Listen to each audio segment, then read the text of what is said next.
Today's reading is taken from John chapter 19, starting to read at verse 16.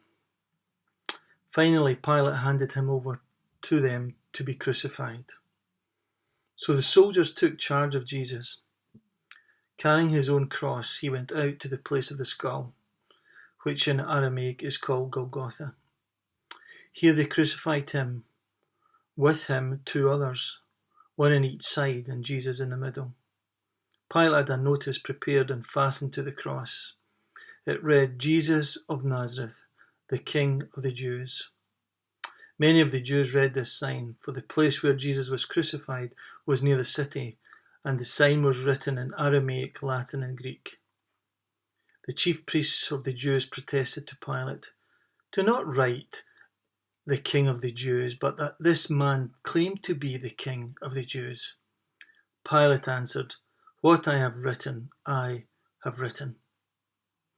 When the soldiers crucified Jesus, they took his clothes, dividing them into 4 shares, one for each of them, and with the undergarment remaining.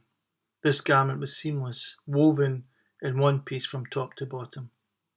"Let's not tear it," they said to one another. "Let's decide by lot who will get it." This happened that the scripture might be fulfilled, which said, "They divided my garments among them and cast lots for my clothing." So this is what the soldiers did. Near the cross of Jesus stood his mother's sister, Mary the wife of Clopas, and Mary Magdalene. When Jesus saw his mother there, and the disciple whom he loved standing nearby, he said to his mother, "Dear woman, here is your son," and to the disciple, "Here is your mother." From that time on, this disciple took her to his own home.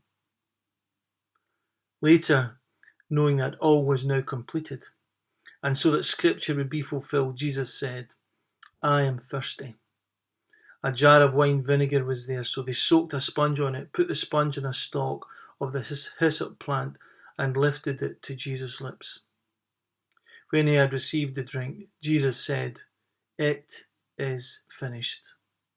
With that, he bowed his head and gave up his spirit. Now it was to be the day of preparation, and the next day was to be a special Sabbath. Because the Jews did not want the bodies left on the crosses during the Sabbath, they asked Pilate to have the legs broken and the bodies taken down. The soldiers therefore came and broke the legs of the first man who had been crucified with Jesus, and then those of the other. But when they came to Jesus and found that he was already dead, they did not break his legs. Instead, one of the soldiers pierced Jesus' side with a spear, bringing a sudden flow of blood and water. The man who saw it has given testimony, and his testimony is true. He knows that he tells the truth, and he testifies so that you may believe. These things happened so that the scripture would be fulfilled. Not one of his bones will be broken. And as another scripture says, they will look on the one they have pierced.